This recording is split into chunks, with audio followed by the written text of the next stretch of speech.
Step by step on business. That's on my mama, watch me spin on me and split, now I can't feel it. We in the trap, we sold the city on my biddy. Take these diamonds off and show you how we lit it. Welcome back to Before the Horn podcast, episode 70. Not only is it episode 70, this is officially our last podcast for the first season. Yes, sir.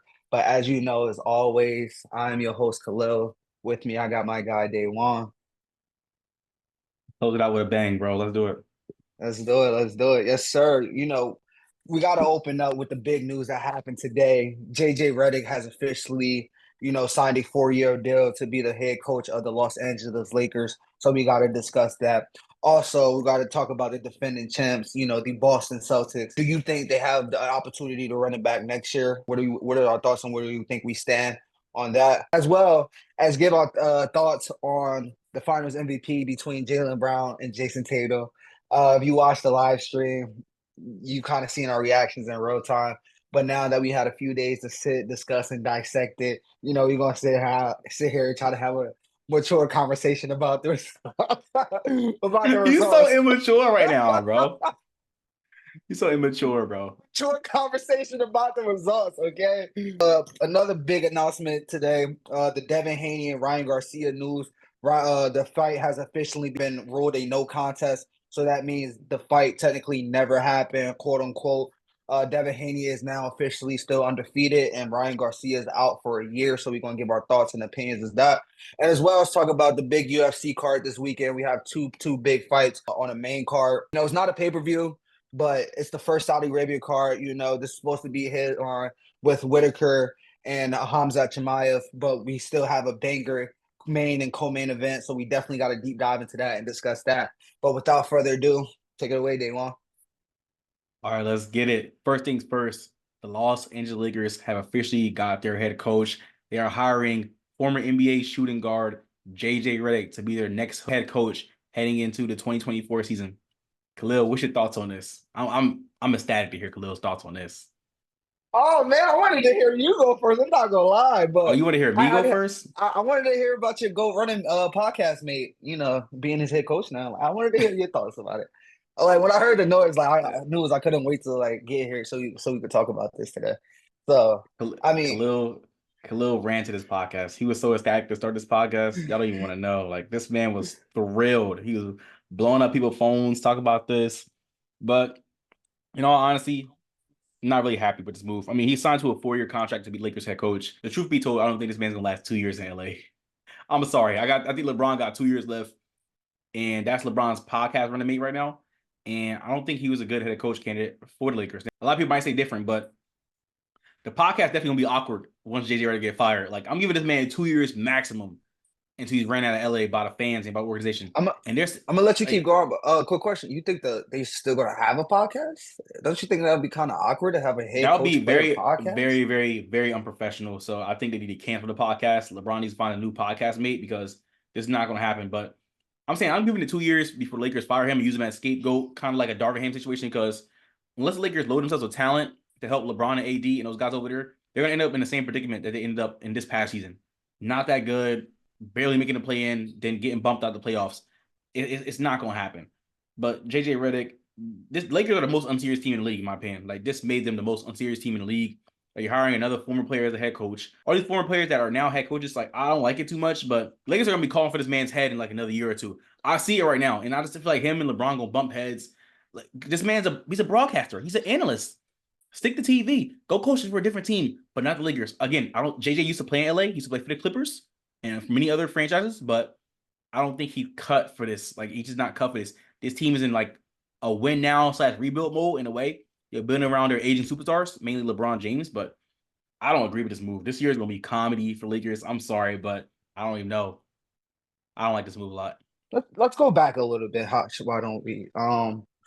Approximately a month and a half, May 3rd is the day that Darvin Ham got released of his duties as the head coach for the Los Angeles Lakers. So between May 3rd and let's say about a month, we heard Borges from Hornets, we heard Sam Cassell, got whispers of JJ Reddick, whatever. We know they interviewed Borges. And then all of a sudden, June 6th, news come out. Not only June 6th being the day of the first final, the NBA Finals, that morning, news come out that the Lakers have also I have interviewed Dan Hurley to be their head coach. All right. So just looking at that, I'm like, one, why is it taking a month? Because when Phoenix fired their coach, it took them a day or two just to find their next head coach. I think some of that is because they kind of had their eyes set on Budenholzer already. They knew who they wanted. Budenholzer had ties to Phoenix area. He's from that area, so Facts. we 100% understand why he went there so fast. How that deal got done so fast. But I was just like, it's been a month. All of a sudden, a month later, Dan Hurley comes out as the number one candidate. Whatever, he's the guy that they want. That's been a target all along. First of all, timeout. Let's rewind it right now. So you telling me you knew who you wanted all along, but it took you a month to schedule an interview with them? Kind of This sounds is a fishy smoke to me. screen. So I'm gonna say it's a smoke so screen. so yeah, I mean, and I mentioned that. I said, this is the guy that you wanted, but you waited a month before you interview him. Yeah, 100%. Doesn't sound right to me. So they go about the interview, and I'm like, this is kind of what the Lakers do. They're going to go out, they're going to try to get a big name candidate, that's going to obviously deny it. This is what I said when it first happened. I said, I don't think it's going to happen. I think it's fake. I don't think it's really going to happen. I think it's a money play. I think it's a news grab because that's what everybody's talking about the morning of the NBA Finals. And I'm like, bro, this just doesn't sound right. Like, because like the pieces are not adding up. Then all of a No, they're sudden, not. lo and behold, the week after, Dan Hurley Dan Hurley turns down a 6-year, $70 million offer. So not only do you not give him high paid Hi. coaching money to That's what I was leave thinking a too. job, you threw out some money that like it's gonna kind of look good to the eye, but when you really break it down, it doesn't add up. It doesn't But add like up. it's a deal that like most people could easily turn down, especially in his position. So he turned it down. I said, "Yep, sounds about right." They're gonna go out, wait till after the finals is over, watch JJ Reddick become their head coach, right? And then that just happened today. But let's go back a week ago. They had just interviewed him for the first time. Fishy, because he's been the coaching like he was a coaching candidate for a month and a half, and it took you a month to interview him. Kind of weird. So, but I already knew that's how they were going to play it because it's like, we tried. We This tried. is all we got. We tried. We interview candidates. We found our guy. Our guy said no. We don't love the people that we have. So now I guess we're give JJ a shot to try to win us over. And I guess a guy who hasn't coached a game of basketball, a game of meaningful basketball. Let's say that a game of meaningful basketball, meaning high school, college, or the pros. Haven't coached, haven't sat on a bench, none of At that. all. Assistant or He he nothing. he blew you away over anybody who's been on a coaching staff before. Sounds kind of fishy to me. Sounds kind of like this was what they were going to do all along, but LA being who they are, Jeannie Buss, Rob Pelinka, the Rambis family, they love a headline. They love the headline. Showtime, the Lakers, you got to do it, right? You got to do it. Perfect timing, Lights, camera, perfect action. situation. And Lights, this is cameras, exactly action. what this is. I knew it all along. Anybody could see it coming. If you really paid attention to the signs and the timeline of how everything worked, you seen it coming. And it was just a matter of time. I said it last week. I can't wait till the finals is over so the Lakers can announce their head coach. Lo and behold, 2 days JJ after, Reddick. no, what is it? 3 days after the 3 days after NBA the finals. finals, a day before the Celtics parade, breaking news, JJ Reddick is the head coach. I was just like, Told you. knew it was coming. Knew it was coming. Knew it was coming. Stevie Wonder seen it coming. So like that this is all just a hoax of what the Lakers do, how they try to get the headline, try to be in the space, try to be talked about because we're in LA, Showtime, LeBron is going to get talked about. But now let's get to JJ Reddick as a head coach now. And I mentioned this last week as well, and I'm going to reiterate it again. Show me a head coach with no coaching experience, not front office, not assistant coaching, not high level Nothing. college, anything Literally like nothing. that stepped in and made a difference. Initially. Let's go wait. initially. Because let's go three guys, recent memory, Steve Nash. He inherited KD and Kyrie. Yep. And What James happened to Harden. that? We see how that works. He's fired now. He was courtside watching the finals. Jason Kidd, when he retired, he get the Bucks job. Now did he do a horrible job? No. Yeah, But he was greatest. still kind of hit like a little over his skis. He wasn't 100% ready yet. We've seen the adjustments he's made as a coach back then to a coach now. He's way better than when he was when he stepped in. Way better. Or do you want to go Derek Fisher with the New York Knicks? And that dumpster fire that was. So I have zero expectations for this. What a way, and LeBron is going to be a free agent this upcoming summer. But what a way to waste LeBron's last years, What are we doing? Listen, and here's the kicker.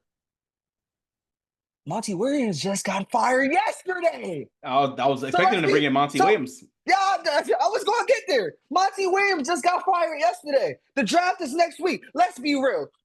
How much influence do we really think JJ Reddick is going to have on the draft in a week? That's going to be Rob Pelinka, all those guys, the scouts, and everybody else who's already been looking. And let's be real. The guy that you're probably drafting probably's not going to play because you haven't been very good at drafting. The only guys that really have played for you, you had undrafted Austin Reeves. You had an undrafted Alex Caruso. The guys that you drafted high, you could never do nothing with that kind of talent when you talk about Lonzo Ball, Brandon Ingram, D'Angelo Russell. Those guys thrive outside of your system. So I haven't even seen you develop a guy, that's worthy of playing out the gate, especially with aging LeBron who's going to be turning, 40 in December, right? I know you know. Well, let's look at He's not 39 now? I know you know. Oh, he is 39 right now. He'll be 40. Exactly. So he's going to be 40 years old. You got to go now. You got to go for it now. And we're not going to get into it today. It's not on the slate of stuff. The landscape of the Western Conference. What do we think we going? What they rank and all that stuff. I really kick care less to get into it. But I tell you this, they're not a top team in that conference. I know. I can name you 4 teams. I can name you 4 teams right now that are better than them. No. One team just made a move today that I kind of actually like. We're not going to talk about that either. But Alex Caruso now got traded to the Thunder for Josh Giddey. So Thunder are making moves. Not only that, they have a lot of cap space to work with. The Nuggets, they'll be back. Anthony Edwards is only getting older. Dallas Mavericks is only going to get better. Luka and Kyrie, Lively, all those guys are only going to get better. Maybe not Kyrie. He's kind of up there in age, but you got a lot of young talent on that team that's only going to get better. We're not going to and then we could mention the teams who knows can make moves to boost up the roster. We still have draft and free agency coming up. And I tell you this, Paul George could be on the move somewhere big. Brandon Ingram, a very impactful player could be on the move somewhere big. So there's a lot of teams I can think of right now. And Lakers doesn't really have much flexibility to work with right now. You just pay Austin Reeves. You just pay Hachimura. So, your hands are already kind of tied as it is with a mediocre roster at best with 2 All-NBA players. So, from that standpoint, I really do not expect nothing from this team. I feel like they're going to waste LeBron's final years in L.A., just like I said, for the simple fact that, I don't see JJ doing anything. I don't see him elevating this team to level that I guess Darvin Ham couldn't elevate this team to, even though he took it to a conference final just a year ago. If you gave somebody like Monty Williams, I'd be like, oh, okay, he has coaching experience. Exactly. He's has coaching experience. He's been around the block a time or two. He's coached in the NBA finals. He knows how to get, something out of guys. I've seen him work with 2 stars. So I'd be like, okay. But an unproven guy that hasn't done anything, and all we've seen from him was what we've seen on our podcast. Does it not have Clutch Sports written all over it? I'm gonna say Clutch Sports Hollywood written all over it. That's what this is. It's to make money, to sell tickets, to get the headlines. That's all this is going to be. Because guess what? Today, nothing but Lakers talk. Tomorrow, nothing but Lakers talk. That's all we're going to be talking about for a week. Because guess what? There's nothing else to talk about for a week. They done it. They played it right in LA. You played yourselves. I got a quick question before we move on to the next topic. How much percentage do you think LeBron had of say in this acquisition of JJ Reddick to be their head coach? I want to ask you. I really just want to ask you, bro. Just please answer my question without being petty or nothing. Come on, bro. I'm not a petty guy, bro. I don't know why you think I am petty, bro. I am really not a petty guy. I pride myself on not being petty because I have a co-host that's definitely is petty, and I know how petty he can get. So I try to be fair and I'm impartial just and not get petty. asking, bro. I just be asking So questions. See, with that being said, this has LeBron written all over it. I This, need to go this say does not that. happen. This does not happen without LeBron's blessing. Let's be real. It does not happen without the thought of LeBron, respectfully so. And this is my thing. And no disrespect to LeBron, you should be worrying about what Anthony Davis thinks more than LeBron because LeBron time is limited and you got Anthony Davis for a good while left. And you know why Monty Williams would have made the most sense for this situation? Because he was the coach of the Pelicans when Anthony Davis was there. Him and Anthony True. Davis actually had a good relationship. He actually did not like the fact when Monty Williams got He got fired. fired. So you would have brought in somebody who has chemistry with the guy you should be building around because no matter who you are, you should not be building around a 40-year-old guy that's going into year 22. It just wouldn't be smart. But this is the Lakers we're talking about. And what's the last smart thing they did on their own power? I'm right with you, bro. This has got LeBron and Clutch Sports written all over it. You literally took the words out of my mouth. I just don't like what you say because I feel like you bash LeBron too much, bro. Like I wouldn't say it myself. I feel like you just bash LeBron. I don't like that. Bash him? I really don't like the way you do LeBron. I'm bro. just going. I'm not going to lie to you, bro. There's one thing I'm not going to do, and this is one thing you don't have to question. I'm Stop. not ever going to lie to you, bro. I'm gonna keep gonna it tell real the with truth. you. I'm gonna tell the This truth. is why I'm the truth teller. Because, like I said, I man. predicted this a week ago, 2 weeks ago. That's why I know, bro. Just listen to me, bro. Whatever, I'm man. never going to steer you in the wrong direction, bro. Talk too Trust much. me. He be yapping, guys, but it's definitely got LeBron written all over it. Without LeBron, this wouldn't even happen. And a couple episodes ago, we gave our probable coaching candidates who we think the Lakers should hire. They went completely above that and hired a TV analyst for ESPN. It's like, bro, what? Like, what we doing? Like, this is not the good hire, but this is LeBron's podcast running mate, so LeBron definitely had like at least like 85% say in this. I'm probably higher, but this got LeBron and Clutch Sports and Hollywood written all over, just like Khalil says. So I'm in agreement with you. Do you feel like they should keep the podcast going now? No, it's very unprofessional. Take it off, because guess what? I'm telling you, the Lakers are gonna run JJ Reddick out of LA in like 2 years, 1 to 2 years. The city's gonna behead this man once he messes up, bro. I'm telling you, this franchise has a lot of prestige and pedigree to it. He's not, in my opinion, he's not a good fit for this team. I'm sorry, they're gonna run him out of LA within 2 years. No, cancel the podcast. It's gonna be very awkward when he get fired. It's gonna be very awkward when he get fired, and they do the podcast. Like it's gonna be so awkward. I got one question. How did you feel about them having a podcast in the first place? I didn't even like it. I was like, of all guests, of all people, I mean, JJ Reddick, he's smart about the game, but of all people, LeBron, like, you pick him?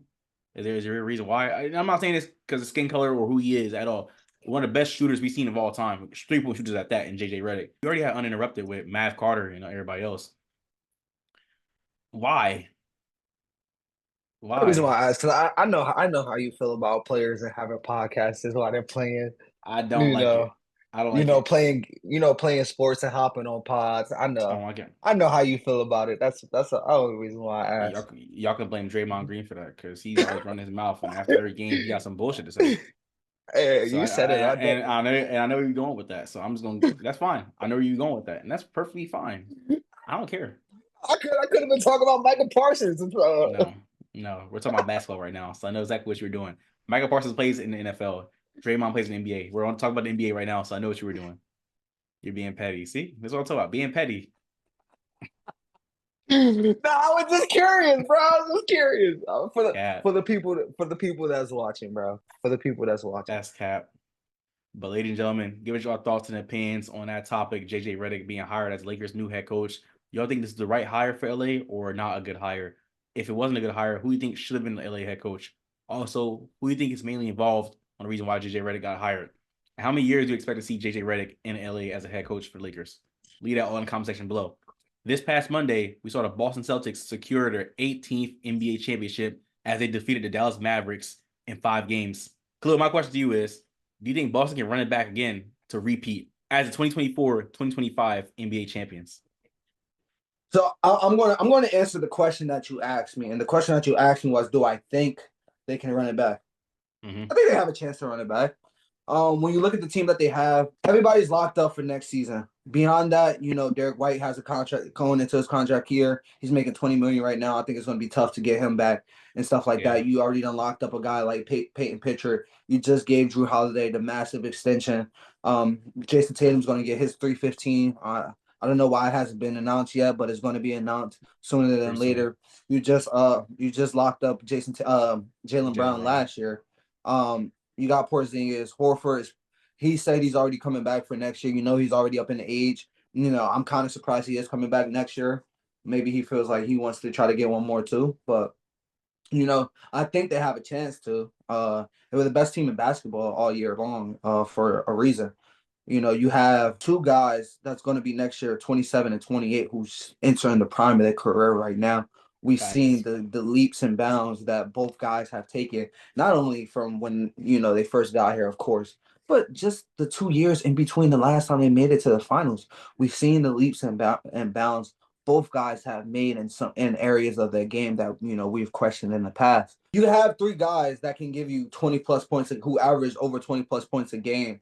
A guy that's first team All NBA, a guy that just was Eastern Conference and Finals MVP, and a guy that's 7'3" and can stretch the floor. And I say all that to say, Drew Holiday is your fourth option on this team. When Drew Holiday's your fourth option on the team, that's how you know you have a very good team. You have two guys that are all defensive players.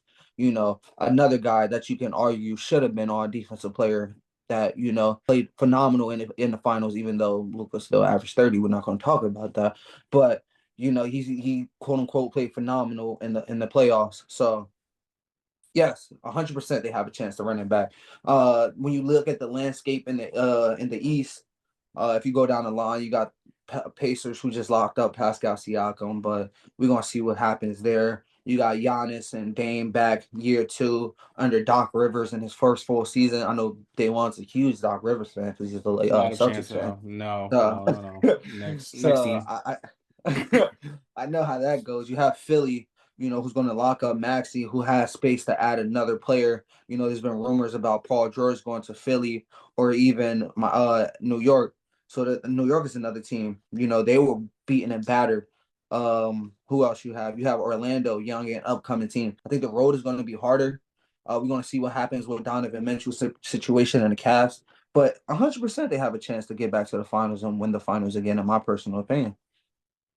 Yeah, I'm right there with you, bro. And I'm not being biased. It's just the fact that you named two All-NBA players. Well, should have been All-NBA this year, but Jaylen Brown, but he was a former All-NBA player. Jason Tatum, 3 years in a row, first team All-NBA. Both of them has All-Star MVPs, conference finals MVPs. Brown just won his first finals MVP.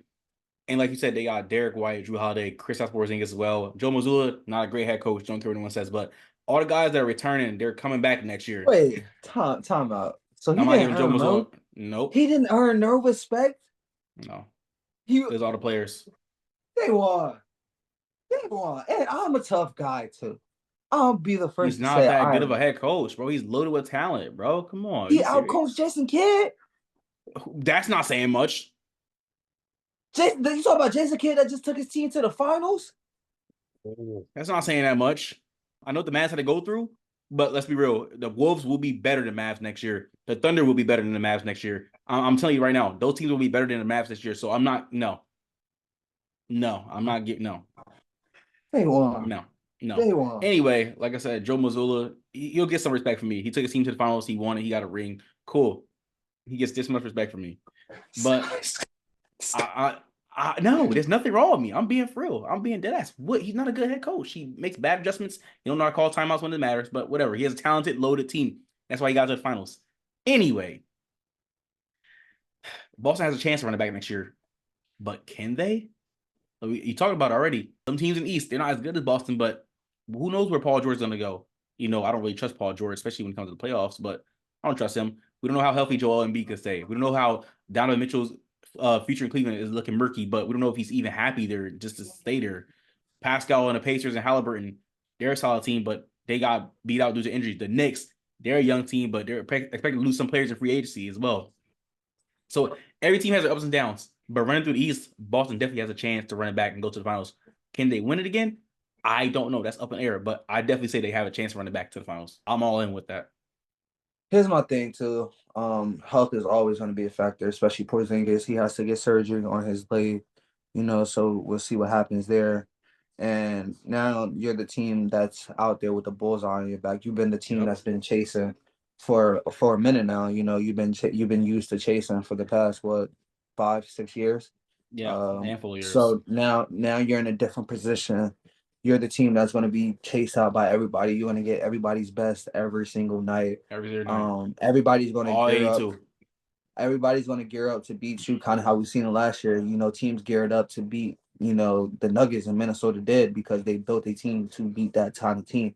So now we're going to see teams make moves to try to beat the team that you guys have built. So I think, we're going to have to see what it's like now to be the hunted instead of the hunter and see if they can answer the call. But like I said, there's no reason at this point, given that we're still only in June 20th to be exact right now, they're not the favorite to make it back to the final, especially out of the Eastern Conference. Now, if you want to argue, are they a favorite to win it all right now? You still have to put respect on teams like Denver, given everything that they did. They just ran into a bad matchup. A lot of teams thought that Denver would be able to beat Boston if they got there, but they couldn't get there. So wow, day one. I told you he a fake Celtics fan. No, I can admit when I'm wrong. The fuck? Like, what you talking about? See? Keep going, bro. In the beginning of this episode, our last episode, you was not petty. Look at you right now. See? I'm reading what you just like. Your emotions, your state, the reactions that you give me are telling me. And that's all I'm just putting out the reactions that you're giving me, bro. Like, I don't need to be attacked, bro. I'm just reading, bro. Listen, I'm here to just hold you accountable, bro. That's why I'm here, just to hold you accountable, and that's what I do. But I think that plays a factor in everything, in my personal opinion, though. Well, definitely. Well, let's stick with the Boston Celtics for now. Let's talk about the Finals MVP, Jaylen Brown. Jaylen Brown has secured his first career Finals MVP after the Boston Celtics defeated the Dallas Mavericks in 5 games.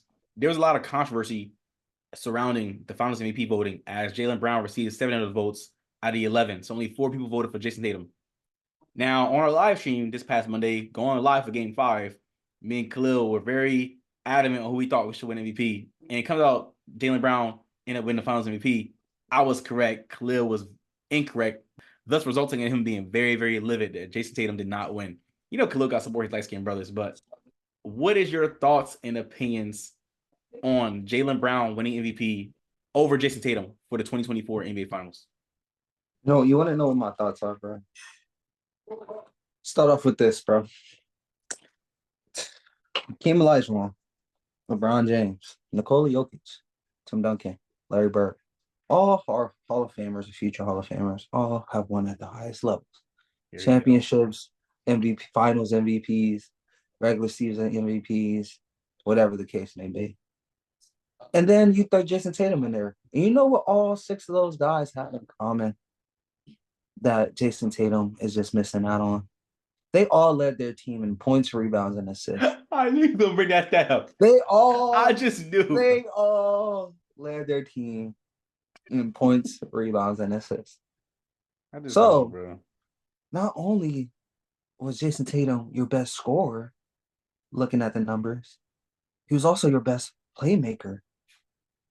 He was also your best rebounder. But somehow he does not get MVP because, right, a guy that guarded a guy who averaged 29, 9, and 7 and was doing a phenomenal job guarding a guy averaging 29, 9, and 7. This is 2015 all over again. Here we go, bro. Andre Iguodala. Oh, yeah, LeBron. He brought that up too? 35. Oh, my goodness. He slowed down a guy who averaged 35, right? This is all this is. And yeah, here's the thing with the media. And this is what the thing that I have an issue with about the media. Once they get a narrative, they push it. Whether right or wrong. You are a part of that media. You are a part of that same media that's driving this narrative. Right, go ahead, keep going. First of all, I'm not a part of I'm not driving the popular narrative because I am on the side of the unpopular vote, right? Because, oh my God, look at Jaylen Brown. He's doing so much. Like, do you see the playmaking? Do you see how much he's improved offensively, even though he still only goes right? Is last time I checked for most of the games, not all, but most of the games, Jason Tatum is creating the shots. He's the one that's getting double teamed, right? He's the one that's initiating the offense. There's a reason why he led the team in assists because of what he created playmaking because of the defense that he's drawn. And once he got the team in rotation, Jaylen Brown, swing, swing, swing. Jaylen Brown finds it, takes it off the dribble and score. Or was it with the quick dishes he had to Drew Holiday? I can give you a plethora of examples of plays that Jason Tatum made offensively, what that could be a difference maker. Because let's talk when a lot of people went back to game 5 and they talked about game 5, it came out rough, Drew Holiday is the guy that got him going when nobody can do anything. But Jason Tatum not dying, making them passes to him? Giving him, he not give it double team, get double team, dish it. Drew Holiday got an easy lace to the bucket. Why? Because Jason Tatum is getting double teamed. And this was happening all series long. And he answered the call.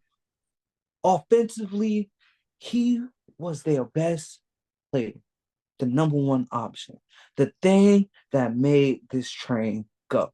So it's all BS. It's all fabrication. Now, Damon's going to come on here and I don't even know what he's going to say because guess what? I just killed whatever argument he made because he's going to talk about defense and all this other stuff. Yeah. He guarded a guy that averaged 29, 9, and 7. So please, Damon, what do you have to say? Defend your guy. Defend your guy. What do you have to say? What we talk about my guy? They're both I love them both as players. They just both piss me off at times. And I said this multiple times. Now, I knew he was going to bring this up. Now, Jason Tatum did lead the team in every category, in all the important categories. He did, rightfully so. But his shooting percentage was 38%. It was not that good. He did not the first couple games, besides game 3, that's when he blew up game 3. Game 4, the Boston Celtics got blew out. So of course, the team was scoring. They were getting blown out. Everybody was shooting horrible. Even Drew Holiday and Derek White was shooting horrible. Jaylen Brown shot terrible. But game 5, yes, Tatum led the team in scoring. But it's like he turned it up in like the fourth quarter. He was stat padding to get the Finals MVP. Because let's be real, Brown was leading the team in score at one point. He was leading the team scoring, and Jason Tatum started back. Yes. No, I'm not gonna listen because I'm not gonna let you do that. Because in that fourth quarter, was it not Jason Tatum? Trying to get a score. Next possession, Jaylen Brown, your turn. Trying to get a score. I literally watched the possession where Jason Tatum went 1-on-1 ISO. Step back, missed the shot. They got the rebound. They gave it to Jaylen Brown, and he did the same shit. So I don't want to hear, Jason Tatum was trying to go for it. Because Jaylen Brown was right there with him doing ISO basketball shit, trying to go for it too. So I don't stop with the narratives, bro. Y'all see how hard this man going for Jason Tatum? Man, Jason Tatum's a great player. He's a top 5 player in the NBA. In our opinion, we both think he's top 5, right at that number 5 mark. We talk about that on our live stream. But to continue what I was saying, Jaylen Brown was just more efficient. He was just more impactful. Now, I know you're going to say the numbers are glaring, what he led in rebounds, points, assists, all that stuff. But I feel like Brown just had more of an impact. He was much more efficient. I'm just saying that. And the 7 out of 11 votes, they concur. Even everybody was saying, like, how the hell did Jason Tatum even get 4 votes? They should have even got 2 the most. Now, that I don't agree with. I think it should have been 6-5 in favor of Jaylen Brown. That's how close I think it was. Because the last couple games, I can say that. But Jaylen Brown has been the best player, in my opinion, since the second round. He's been the best player for the Boston Celtics. And Jason Kidd said it. Now, Jason Kidd said it to get in the Celtics' head, and it didn't work. But Jaylen Brown has been this team's best player since the second round. So, no, I think Jaylen Brown rightfully so won the Finals MVP. Jason Tatum, this is not taking nothing away from Jason Tatum. Yes, Brown won the Eastern Conference Finals MVP. Brown won other awards. He won the All-Star MVP before. But this is not taking away from nothing from a 3 years in a row, first all-team NBA. Like, come on. It's not taking away nothing from Jason Tatum. Jason Tatum is still the guy. He's still the number 1 option. He's still the number 1 player for the Boston Celtics. So, yes, he didn't win Finals MVP, but he's still that guy. He's still the guy in Boston. So, yes, Khalil, I feel like you are a part of the media that tries to drive this split between these two guys because you're the same one right now going hard and trying to dismiss everything Jaylen Brown has done for this team. That's what it feels like to me. That's what it seems like. I'm just saying, that's what it seems like, sir. Sir, that's what it seems like. Time out. Because I was also the same guy who said they shouldn't break these two guys up. I was in the corner of keeping these two guys together. So I'm not going to sit here and let you drive a narrative that I want to split a ring between That's what it seems like. Because at the end of the day, listen, I'm a friend of Jason Tatum and Jaylen Brown. If I want to keep it real, I thought they could win a championship. I've been rooting for the Celtics for the past few years. I picked them against Golden State. They let me down. I did too. I picked them. I picked them to make it to the finals last year. They let me down, and I still picked them. I picked them to win the chip preseason. I still did do that, given the fact they had Jason Tatum and Jaylen Brown. Those are the knowing that they're the best player. But I'm not going to sit here and let you drive a narrative that Jaylen Brown. I'm just going with what you're saying. It's so much better than Jason Tatum. You want to go to shooting percentage? Okay. One shot 39%, the other one shot 44%. Oh, that's better, right? Okay. One shot 26% from the three, the other one shot 23% from the third. Which one? The 3% percentage is better, right? Oh yeah, that's Jason Tatum, by the way. I didn't know if you knew that or not. I didn't know that. I knew you gonna bring it up. I knew you gonna bring it up. I'm just making sure. Who had more turnovers? One average 3.2, the average 2.8. They both round the three. Stop it. They both rounded three. They both rounded three day one.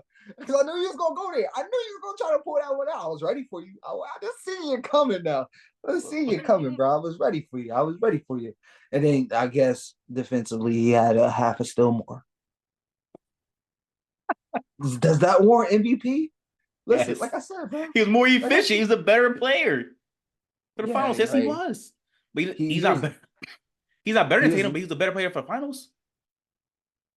He was. He was a better guy to a nigga average damn near 30. But he was so much better than the guy who averaged damn near 30. Because defensively, right? Because that's what he did defensively. Allowed a guy to score 30. Luka's going to be Luka. So I'm not – I knew he was going to bring that up, but Luka's going to be Luka. No, it's not like Tatum was – bro, this man was guarding Derrick Jones Jr. and fucking PJ Washington. Come on. He was. Look, I got you. I know you're not watching that. Because he was I'm playing. I know he guarded Kyrie. He was guarding Kyrie too. He stepped out and guarded Kyrie. He got some steals. They both did. They both did. One thing. I'm just trolling right now.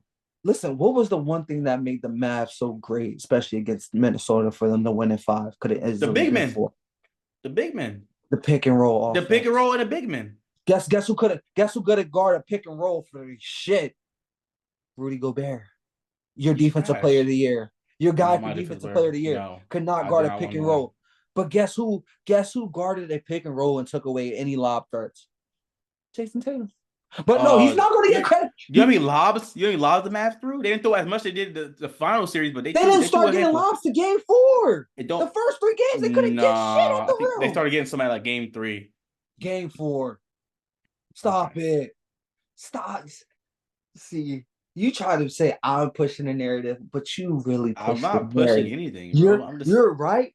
Step in line with big media and what they want to say. Your mind has got spoiled by the propaganda. You have to be better. It's gotten spoiled with the propaganda. I'm a Boston fan. I'm telling you, Jaylen Brown was a better player that series. Simple. It is what it is. The voters decided, and the voters agreed. Who had more 30-point games? I'm just asking a question. He's so corny, bro. I'm asking a question.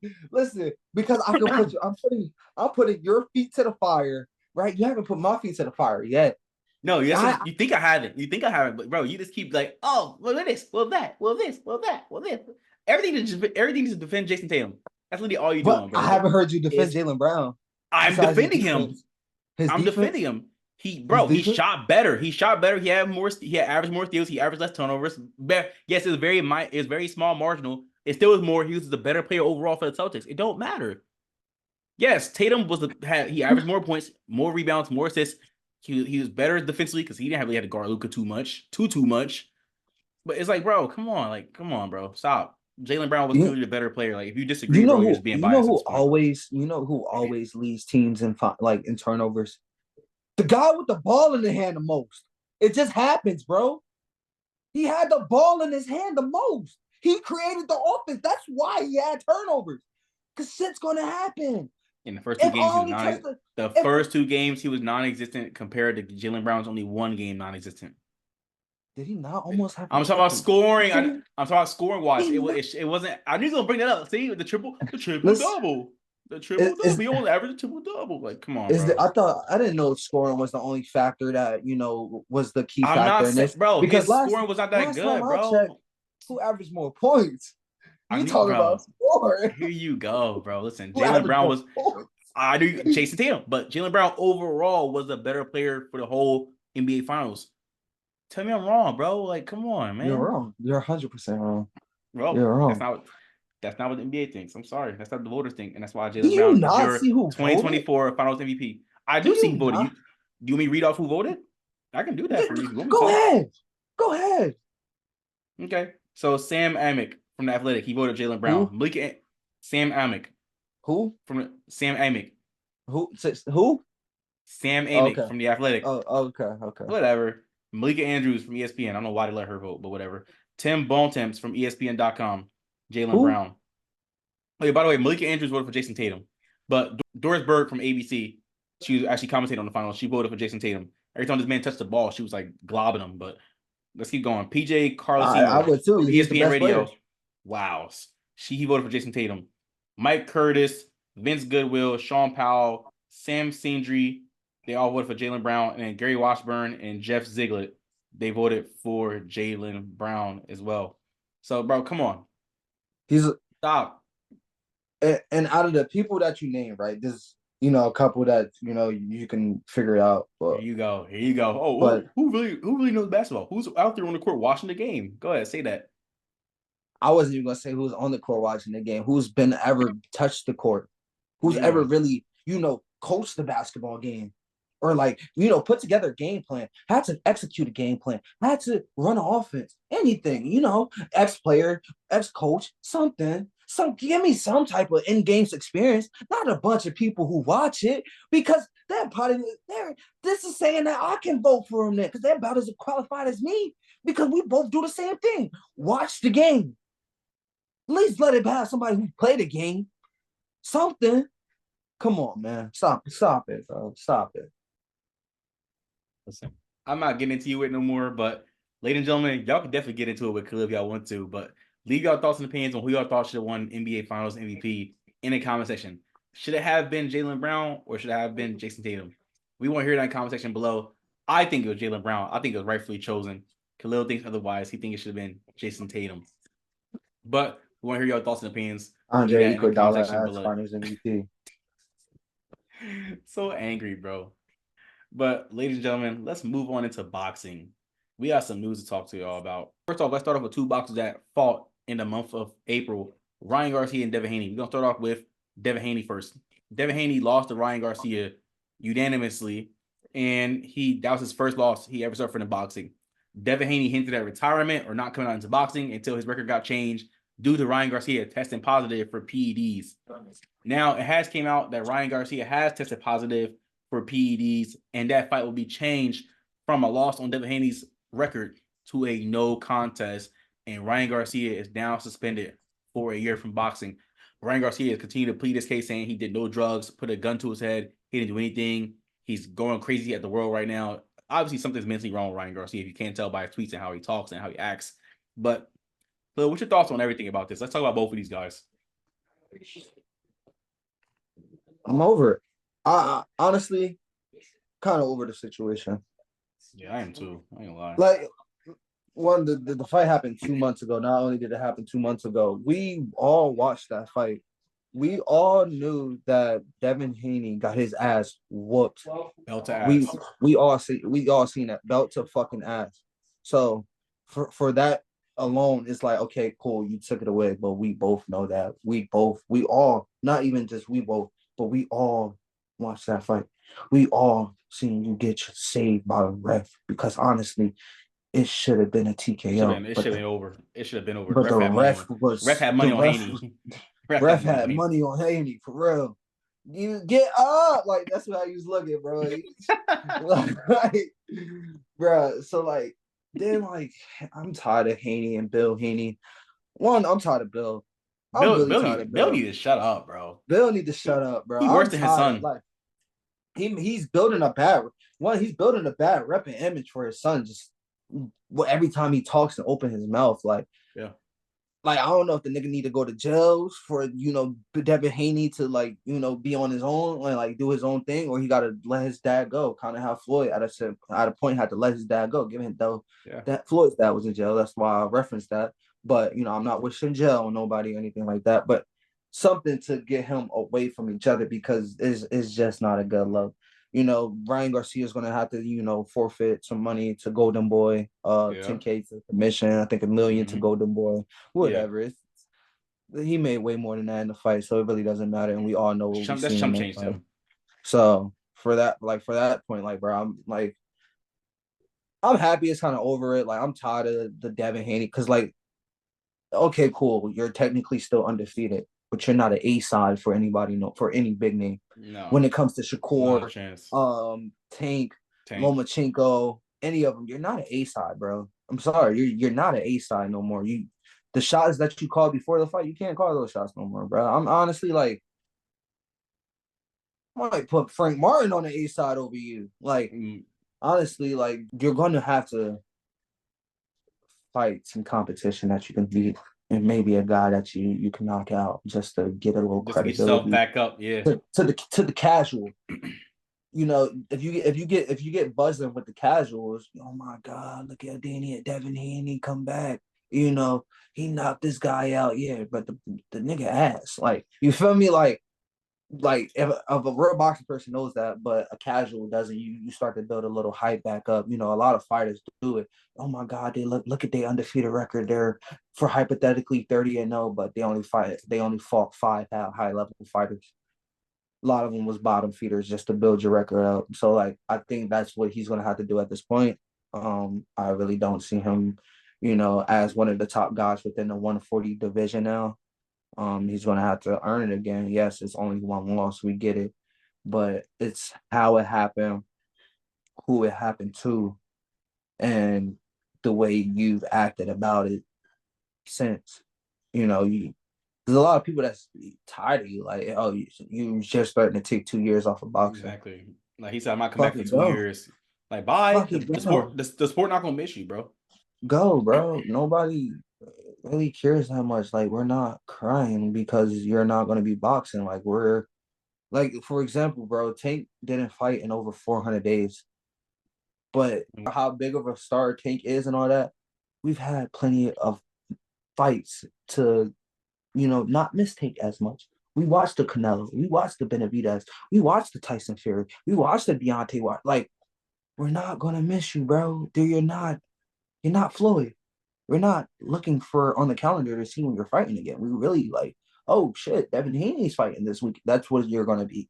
So that's the area that he's in. It is what it is. I'm happy this is over. I hope this shit stops now. But we all seen you get your ass beat at the end of the day, and I'm gonna leave it there. I'm gonna start off with this. I'm just how you ended. I'm gonna start it off, bro. We know April 20th, 2 months ago, you got spanked by Ryan Garcia, especially in later rounds. Like he put it on you, dog. Like he was taunting over you and everything. A man that was overweight. Yes, Ryan Garcia was overweight. And it later came out after the fight, like a couple weeks or over a month after, he's on some type of PEDs. And ever since that came out, Devin Haney and his dad has been running their mouths, talking about, oh, he cheated, which somehow he did cheat because he's on PEDs. But at the same time, bro, all we kept hearing is he cheated. I'm not taking that loss seriously. They complained to the boxing commission. They get complained on social media. And Bill Haney, bro, your son's a grown-ass man. He's a boxer. You're his father. You're like his manager or whatever you are to him, but he can speak for himself. You don't have to speak everything for him. Like, be a father, but like not that type of person. I don't like that because he's running his mouth more than his son. And then Devin Haney, bro, talk about you going to take 2 years off of boxing. Bye. Them 2 years off of boxing ain't going to, when you come back from boxing, we still remember on April 20th that you got your ass beat. That's the last thing we're gonna remember. That's the last thing we remember. That you got your ass beat. Fight, all we're gonna remember is the last time that you did fight was Ryan Garcia. If you want to let it sit for 2 years, you do that. That's what I'm saying, bro. You're not Connor. You're not Connor. You're not. You got your ass handed to you, bro. And you were picked as a huge favorite to win that fight. A huge favorite. You know, Ryan Garcia was overweight. You let him be overweight. But you were winning early rounds and you just took your foot up the gas. And you could not defend Ryan Garcia's left hook. Like, Garcia literally put it on you, bro. You kept saying, oh, we train for the left hook. We train for the left hook. Garcia literally kept hitting you with the left hook. What? What did I do? What did I do, bro? You put it on again. See, here you go. I need to see. I thought, see, then guys, did he say in the beginning that we was gonna be mature? Did he say he was gonna be mature? Did he say that? And look, he can't be mature. This is the problem right now, guys. This is what I go through all the time. Every time I'm on this platform with this man, he just takes it left. And then when I do that, it's like, oh, you need to grow up. You need to grow up. It's not even that bad. You wildin', bro. Because listen, if it was one off, like shit, like that, it was something kind of crazy. But you always saying some wild shit, even through text, you be saying some wild shit sometimes. I really be like chilling, bro. no Diddy, bro. Like, what's up with you? I be chilling, man. I be chilling, but Devin Haney, I'm sorry, bro. You doing too much, man. You were one of my favorite boxers to watch, but now it's like, bro, you could leave for all I care. Like, your record's back to undefeated, but we know what happened on April 20th. You got your ass handed to you. That's not gonna go away. And here's the thing, bro. It's not the fact that he lost, because we've seen good fighters lose all the time. 100%. 100%. It's how you lost. Exactly. It's how you lost and who you lost to, bro. Like, you lost to Ryan Garcia. Last time we seen Ryan Garcia in the ring, he took a knee. He got knocked out. Well, he got TKO, and then you get knocked out by that same guy who is a very good fighter, but really has one punch, and you couldn't see that one punch coming from a mile away, whooping your ass with that left hook all fight long. So that's the problem, bro. It's not about who you lost to, it's about how you lost, and it didn't look very good, and that's the last thing in our memories. So yes, you're 31-0, whatever the case may be, but we all remember the last time you stepped in the ring. So the next time you step in the ring, we're gonna remember the last time we seen you in the ring before, and you were getting held by the ref. The ref has some money on that fight. The ref definitely has some money on that fight, man, because it should have been over.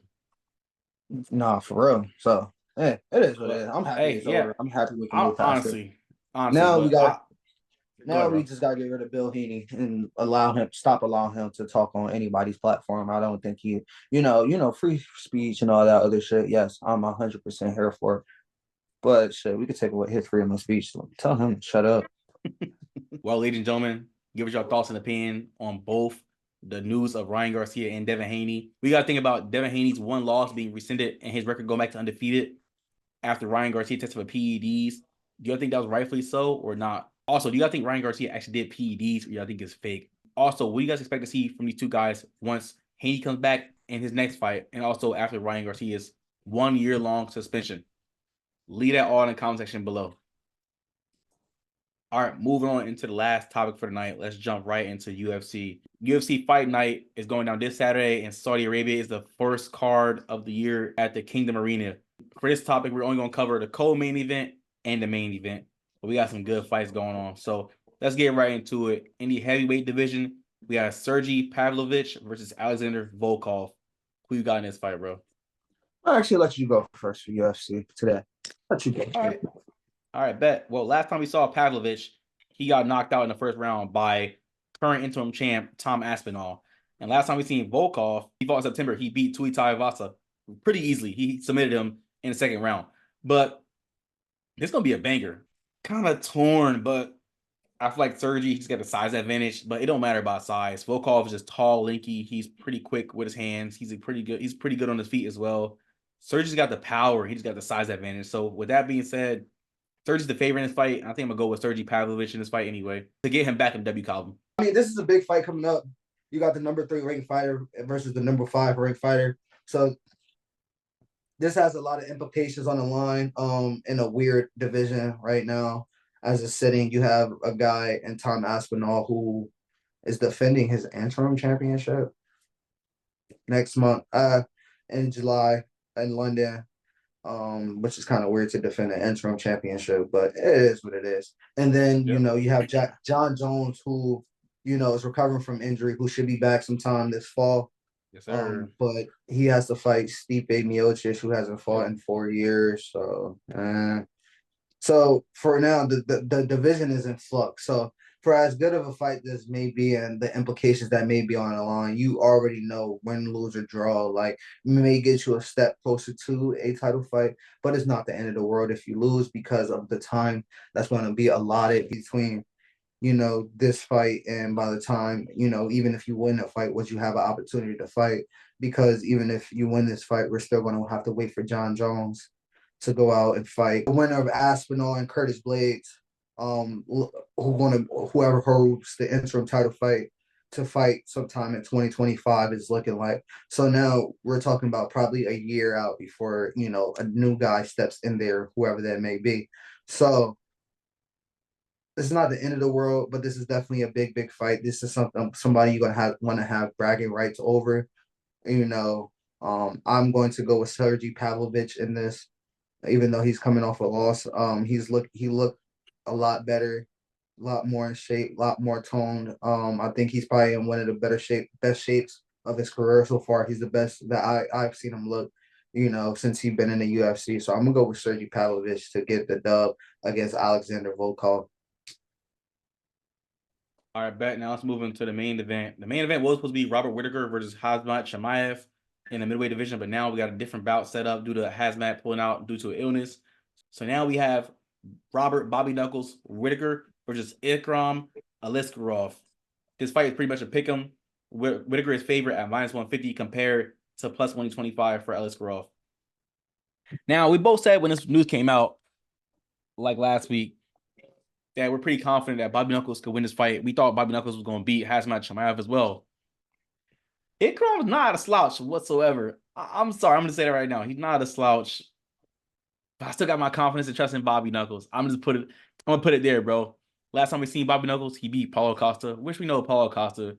I never really liked him as a UFC fighter. I mean, I feel like he just don't take it seriously. So I knew Bobby Knuckles was going to beat him, but Ikram going to give Bobby a run for his money.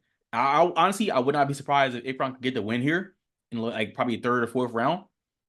I feel like Bobby Knuckles is going to win it by split decision. I feel like it's going to be really close. Ikram, this a great fighter he's fighting. Ikram 15-1. Bobby Knuckles, this is his 34th UFC fight. A win would definitely put Bobby Knuckles at a favorable spot in the middleweight rankings. I feel like besides Sean Strickland, obviously Adesanya getting his rematch against Dricus Du Plessis as we discussed on a live stream, but those are your top 4 right now middleweights. But I'm going with Bobby Knuckles to get the win via split decision. This is tough, like you mentioned. You got this young up-and-coming guy who technically is going to be fighting in his 3rd UFC fight. He fought in 2 prior, got the win in both of those, and he fought in the Contender Series, which technically is not a UFC fight yet.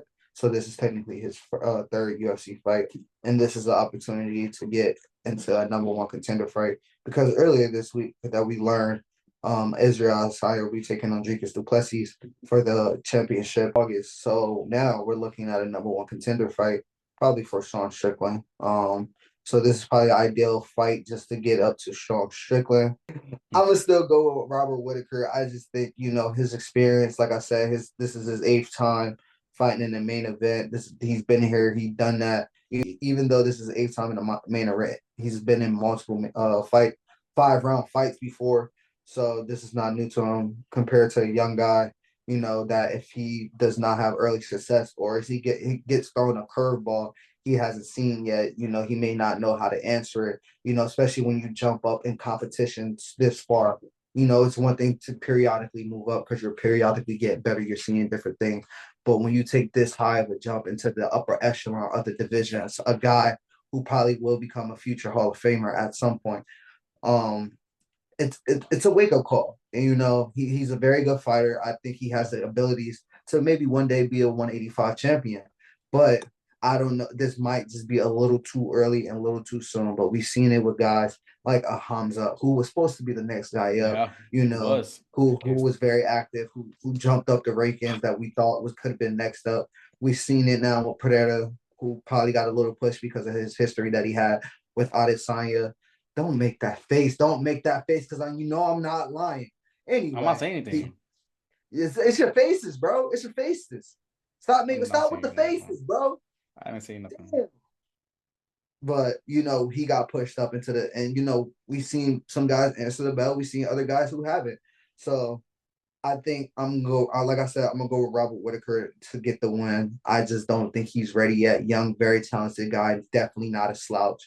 But I thought he should at least have probably one more fight before you step up and take on a guy like this, especially the fact that you're taking it on short notice does not help you as well. So I think that could be also used to your disadvantage. Given no matter how much shape you're in, you that have the proper time to, study a guy like Robert Whitaker, who has a lot that he can bring to the table. So give me Robert Whitaker to get the dub on Saturday. Yeah, I think it's gonna happen, man. I can see it happening. But again, both fights are gonna be good. The co-main event is gonna be close. I feel like it's gonna be pretty close in my opinion, but I'm going with Sergi. In main event, we both got Bobby Knuckles. We both got same predictions for both fights, but I'm really intrigued to see how the middleweight division plays out, depending on whoever gets to win. Because I do agree with you. Ikram is a young guy. This is only his third fight in the UFC, but he's being thrown into the cage of lions right now with Bobby Knuckles, an experienced vet. So I'm really excited to see how he handles this. But hey, we got the same predictions, so let's see what happens this Saturday in Saudi Arabia. The first fight card going to Saudi Arabia this year for the UFC. Let's see how it goes down. It's going to be on ABC for free, so you guys don't have to purchase this fight this time. So, hey, you don't have to pay. 3 Eastern, 12 Pacific. Exactly. You don't have to purchase no ESPN Plus. Make sure you up to 2 and then. Exactly. You don't have to purchase no ESPN Plus or buy no pay-per-views or check out like some website called StreamEast. I don't know about that website, or some website called like what Crack Streams or Mavstream. I don't know about none of those. Listen. It popped up in my history. Listen, it popped up in my web history. I don't know. I can't tell if I use those or not. But UFC Fight Night going down in Saudi Arabia this Saturday. Make sure y'all tap in, like Khalil told y'all. But ladies and gentlemen, that is it for episode 70, our last episode for season 1 of Before the Horn podcast. Thank y'all for sticking with us throughout this whole process, this whole season, starting from almost a year ago up until now in late June. We're going to give ourselves about a month and a half break. You got the Summer Olympics going on. You still got UFC going on. Still got boxing going on. NFL training camp is right around the corner in August, so we'll jump back on this podcast as soon as that comes back out. But we got a lot of stuff coming up for season 2. Make sure y'all tapped in already. But make sure you guys like, comment, share, subscribe. Keep supporting us. Keep watching these videos, even though we're not going to be posting videos for almost 2 months. But like I said, thank y'all for sticking through with us this whole process. We can't be any more grateful than that. Yes, sir. First things first, thank you guys. Thank you to everybody who's tuned in, who's giving feedback, who's joined on live, who've commented, reacted to anything we shared. I appreciate all of you, because without any of you, we are nothing. And I'm honestly grateful for everything that has happened in season 1. The good, the bad, the ups and downs. We done been through it all on this podcast, only in season 1. But I tell you this, we're only going to get better from here. It's only going to be better from here. We're constantly working on new ideas to give to you guys, to make this better, to be more interactive with you guys. I can't wait to roll out some of the things that we have into works. I mean, we've been talking about it for months now. So, definitely look out for that. In the meantime, like I said, like Daywan said, you go back and watch anything we did. Go and watch the Q&A. If you haven't watched the Q&A already, it's a very good watch. You guys should give it a watch whenever you get the chance to. But, for the meantime, make sure you guys keep commenting, share, subscribing. Man, like I said, bro, I just appreciate all of you guys. And then till we meet again in August, hold it down for the summertime. Yes, sir. Yes, sir. Thank y'all for being with us through this whole process. Tuning into our podcast, Before the Horn podcast. Like, comment, share, subscribe. Also, make sure you guys are tapping into our Patreon as well. Link will be down in the description box. But we shall see y'all come August. Peace.